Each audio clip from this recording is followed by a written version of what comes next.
घर घर में कलह कलेश है, घर घर में राग द्वेष है, घर घर में उपद्रव है, घर घर में दुख है। ब्रह्मा जी सृष्टि के रचयिता है, गणेश भगवान भी साथ में लगे हुए हैं, फिर राम जी का पूरा परिवार, राम लक्ष्मण भरत शत्रुघ्न। तो कबीर से पूछा गया कि ईश्वर कैसे मिल सकता है, इसके लिए कौन सी साधना करना पड़ेगा,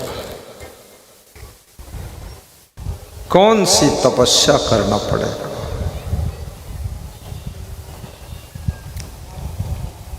कबीर साहब पहली लाइन में समझाते हैं कि घूंघट हटाना पड़ेगा। घूंघट, घूंघट का मतलब होता है पर्दा। पर्दा की आड़ में वो छिपा हुआ है परमात्मा। भारत देश में घूंघट की प्रथा चल रही थी। अभी भी राजस्थान में, उत्तर प्रदेश में घूंघट है। बिहार प्रदेश के गांवों में भी थोड़ा थोड़ा बुजुर्ग महिलाओं में घूंघट बचा है।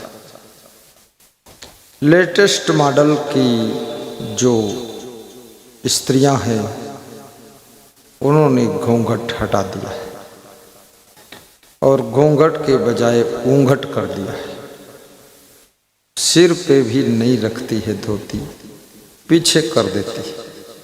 जितना चेहरे के आगे लटकाया जाता था उतना वो पीठ पर लटका देती है। घूंघट को ऊंघट बना दिया। लड़कियां भी दुपट्टा डालना नहीं चाहती हैं, सलवार कुर्ता पहनना नहीं चाहती हैं, जीन्स की पैंट पहन लेती है, बिल्कुल पहलवान बनकर कुश्ती लड़ना चाहती है। माँ बाप दंग हैं कि ये क्या हो रहा है, ये कलयुग, यही कलयुग है क्या। कपड़े भी अजीब अजीब डिजाइन के आ रहे हैं। तो कबीर साहब कहते हैं घूंघट हटाना पड़ेगा, पर्दा हटाना पड़ेगा। अब कौन सा पर्दा हटाना है? दरवाजा का पर्दा हटाओ तो कमरे के भीतर जो है वो दिखता है। खिड़की का पर्दा हटाओ, हवा आती है और बाहर का दृश्य दिखता है। अब आप अपने चेहरे का पर्दा हटाओ तो सामने का दृश्य स्पष्ट दर्शन होता है। लेकिन कबीर साहब को ये चर्म नेत्रों के ऊपर जो पर्दा है उससे कोई कबीर साहब का रिश्ता नहीं। कबीर साहब कहते हैं एक पर्दा और है जो तुम्हारे आत्मा के ऊपर पड़ा हुआ है, तुम्हारे मन के ऊपर पर्दा पड़ा हुआ है। और वो पर्दा पढ़ा लिखा हो, अनपढ़ हो, स्त्री हो, पुरुष हो, गांव में रहता हो, शहर में हो, देसी विदेशी कोई भी हो, सबके ऊपर वो पर्दा पड़ा है। कौन सा पर्दा है? अज्ञानता का पर्दा है, मोह का पर्दा है, माया का पर्दा है, भ्रम का पर्दा है, जिसको कबीर साहब पट कहते हैं। घूंघट के पट, पट का मतलब होता है दरवाजा। दरवाजा बंद कर दो तो सब छिप जाता है। साहब कहते हैं कि ये ऐसा घूंघट है, ऐसा दरवाजा है जिसको किसी दूसरे ने बंद नहीं किया, आपने ही ये दरवाजा बंद किया है। अज्ञान का फाटक है, माया का गेट है, मोह का पर्दा है। तुमने ही मोह किया है, तुमने ही माया पैदा किया है, तुम ही अज्ञान में फंसे हुए हो, तुम ही भ्रम भ्रम करके भटक रहे हो। तो साहब कहते हैं कि ये पर्दा कैसे हटेगा?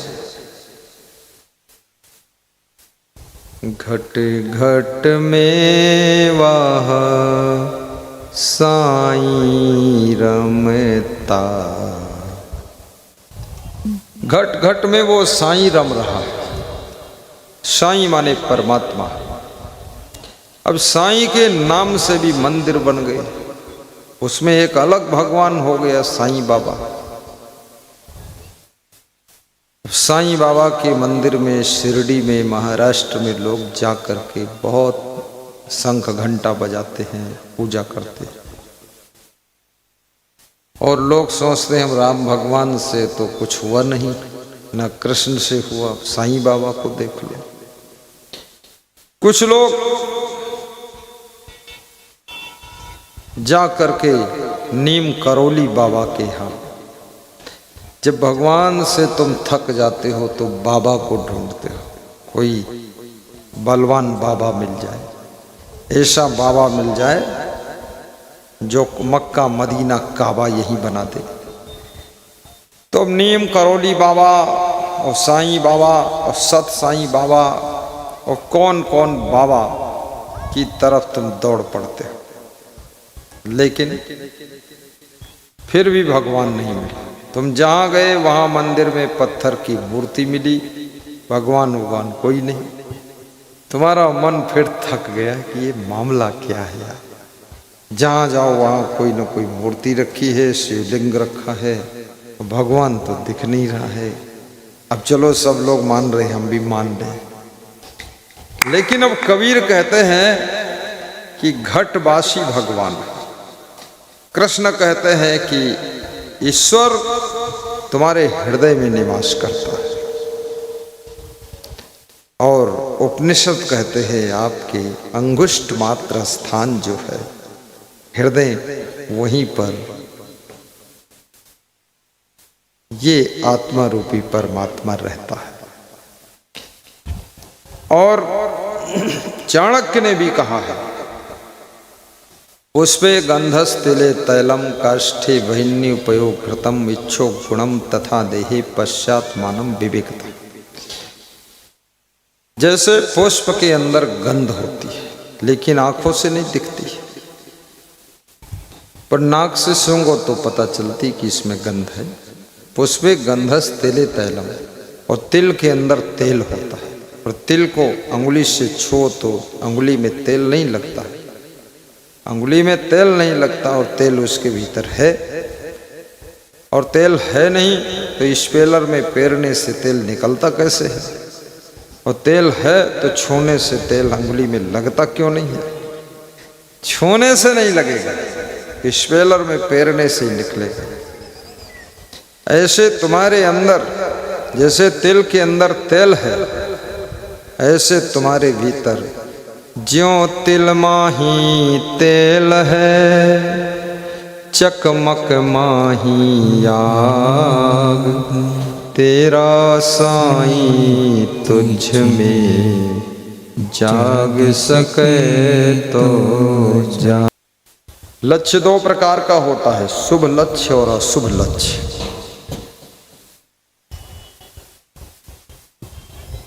कितने लोगों का लक्ष्य तो ऐसा है, कल्याण का लक्ष्य है, सत्संग कराने का लक्ष्य है, भक्ति करने का लक्ष्य है, गुरु के दर्शन का लक्ष्य। कितने लोगों का तो चोरी करने का लक्ष्य,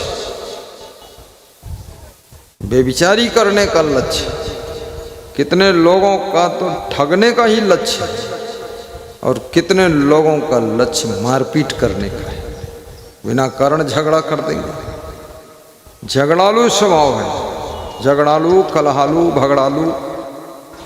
एक आदमी बस में बैठा था सीट पर, पड़ोस में बैठे हुए आदमी से पूछा तुम कितने भाई हो? तो बोला मैं 2 भाई।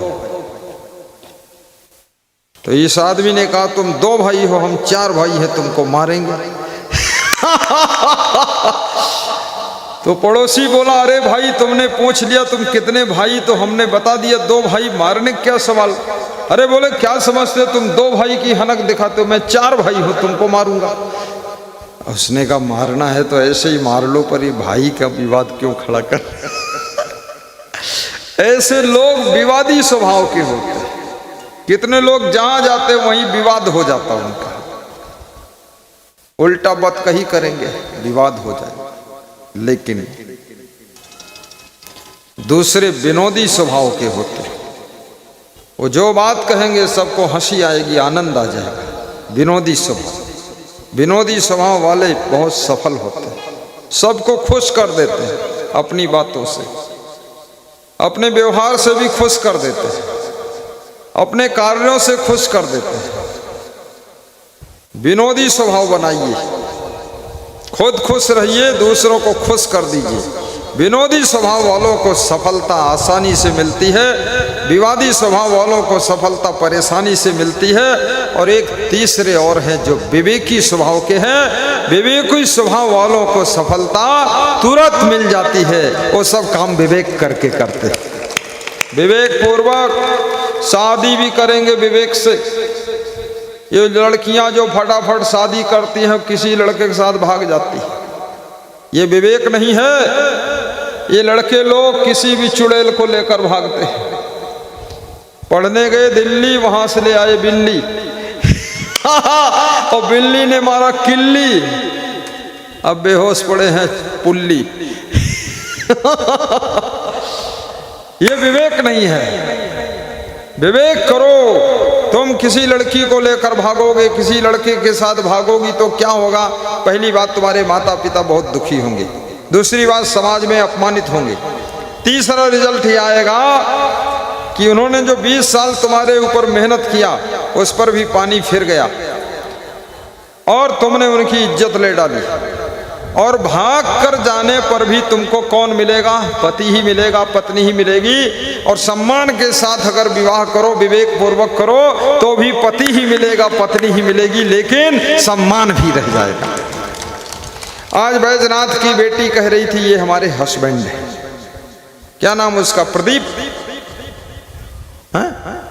प्रदीप। मैंने पूछा प्रदीप क्या करते हो? बोले मिलिट्री में हूं। अब माँ बाप ने ऐसा पति ढूंढा कि सर्विस वाला हो, शरीर से भी ठीक हो, कुछ पैसा भी कमाता हो, और मिलिट्री वाला है, वेतन भी ला रहा है, और मिलिट्री में सेहत भी ठीक रहती है, देश की रक्षा कर रहा है, और 15 साल के बाद रिटायर होकर आ भी जाएगा, तब फिर पुलिस ज्वाइन कर लेगा, उसमें सेवा करेगा। लेकिन तुम अपने आप भागोगी तो मिलिट्री का जवान नहीं मिलेगा, गोबरनाथ मिलेगा कहीं का पागल, दरुहा फरुहा, जुआरी, शराबी, कबाबी, नालायक, पागल। थोड़े दिन तो ठीक रहेगा तुमको बहकाने के लिए, फिर ले जा करके कलकत्ता में काली तलवार से तुम्हारी गर्दन काटेगा। तब तुम चिल्लाओगी वहां बिल्ली की तरह, पे पे पे, मरो जाकर। क्यों गई हो? पे पे करने गई, चल चुड़ैल कहीं की तो भागना नहीं है किसी के साथ। सामाजिक नियम के अनुसार विवाह कीजिए, विवेक पूर्वक। विवेकवान कभी दुखी नहीं होता, वो आगे पीछे दाएं बाएं ऊपर नीचे सब तरफ सोचता है रिजल्ट क्या होगा, इससे क्या होगा, क्या परिणाम होगा, क्या प्रभाव पड़ेगा, इसका भविष्य क्या होगा, तब वो कदम उठाता है। और जिसके पास विवेक नहीं है वो गीत गाता है कि प्यार किया तो डरना क्या, और गोबर खाया तो बदबू क्या, और नालायक बना तो अब नाम क्या, बेहुदा कहीं का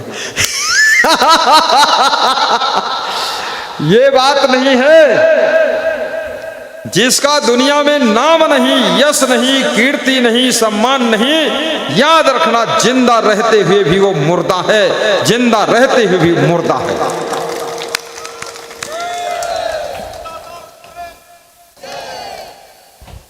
जिस माता पिता ने तुम्हारे लिए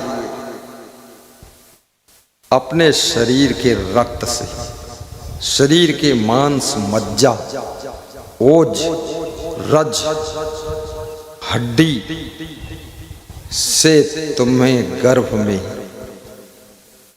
तैयार किया है, पेट में, मां के पेट में 9 महीने तुम तैयार होते हो, और पेट से निकलने के बाद फिर तुम दुनिया देखते हो।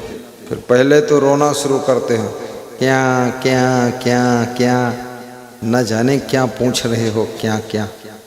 और उसके बाद तुम्हारा मलमूत्र साफ करती है 3 साल तक माँ। तुम बिस्तर पर पेशाब करते हो, इतने तो मूर्ख हो नंबरी।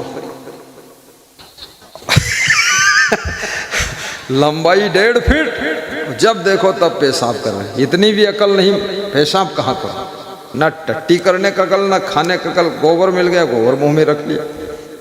ये सब माँ तुम्हारा टट्टी पेशाब धोती है और तुमको खाना सिखाती है, अपने आंचल का दूध पिलाती है। तो संतान का धर्म होता है कि कम से कम अपनी माँ को गाय भैंस का दूध पिलाइए और उसको कम से कम अपने घर में एक रूम में प्रेम से रखिए।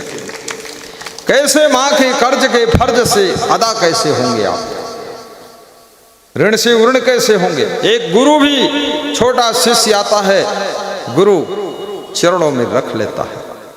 अभी कुछ नहीं मालूम, हाथ धोना नहीं मालूम, नाम है नरेश दास। हाथ धोना नहीं जानते, नाक खोदते हैं, फिर उसी से आलू खाते। गुरु सिखाते सिखाते जब ट्रेंड कर पाया और थोड़ा श्लोक बोलने लगे, थोड़ा दोहा कहीं कबीर सुनो भाई साधु गोबर खाए जाए, और उसके बाद भाग गए महाराज जी। अब तो भगत लोग दक्षिणा दे ही देता है। अब गुरु को छोड़ो साथ, करुणा शर्मा के यहाँ जाएंगे 100 रुपया मिलेगा, बैजनाथ के यहाँ आएंगे 500 मिलेगा, परमानंद के यहाँ जाएंगे तो 1000 मिलेगा। अरे मूर्ख, इधर उधर भटकने वाला साधु आखिरी में विषय वासना में फंस जाएगा, किसी न किसी लड़की के चक्कर में पड़ जाएगा, दुल्हन लेकर आएगा गधा। ये खाना पीना पैसा के लिए साधु नहीं बना गया है, अपने वैराग्य और ब्रह्मचर्य के लिए साधु बना गया है। और वो गुरु ही तेरे ब्रह्मचर्य की रक्षा कर सकता है, नहीं तो भटक जाओगे। कितना साधु भटक गया है, कितना साधु अटक गया है, और कितना साधु लटक भी गया है। अटक भटक लटक कटक झटक। अरे गुरु की शरण में भोजन के लिए नहीं रहा जाता है भाई। भोजन तो सारी दुनिया करती, सुअर भी कुछ खाता है, बकरी भैंसा सब खाते, भोजन की बात नहीं है, ये तो मोटी बात है। गुरु की शरण में कपड़ा के लिए नहीं, सारी दुनिया कपड़ा पे। गुरु की शरण में अपने ब्रह्मचर्य की तपस्या की सुरक्षा के लिए और वैराग्य की रक्षा के लिए और त्याग के मार्ग पर निरंतर चलने की शक्ति को प्राप्त करने के लिए गुरु की गोद में आया जाता है। तब गुरु की आशीर्वाद से वो शिष्य मजबूत होकर एक दिन मेरे जैसा भी वो शिष्य तैयार होता है। मेरे गुरु ने मुझको 11 साल अपने पास रखा। फिर मेरा गुरु बोला अब हम थक गए, तो हमने कहा थक गए तो दूध पी लो। अरे बोले बुढ़ापा आ गया है, उम्र 90 साल हो गई, अब मैं नहीं जाऊंगा कहीं। तो हमने कहा तुम नहीं जाओगे तो हम भी नहीं जाएंगे। अरे बोले हमारा तुम्हारा कोई कंपटीशन है, तुम नौजवान हो हम बुजुर्ग हैं, तो क्या करना है। बोले जाओ देश विदेश में सत्संग सुनाओ। मैंने कहा आपके बिना अच्छा लगेगा। बोले मर जाऊंगा तब क्या लगेगा। तो हमने कहा मरने से पहले कर दूं। बोले हाँ जाओ। तो समझा करके भेजा और 20 साधुओं को साथ में भेजा और कहा ये साधुओं को भी संभालना और साधुओं से अलग मत रहना, और सब साधु को समझाया कि इन्हीं के साथ रहना। तब से मैंने शुरू किया। 11 साल गुरु के साथ साथ रहते थे। वो पलंग पर सोते थे तो हम नीचे चटाई डाल के पड़ोस में सोते थे और गुरु का ध्यान रखते थे। बेईमानी करना बहुत गलत बात है।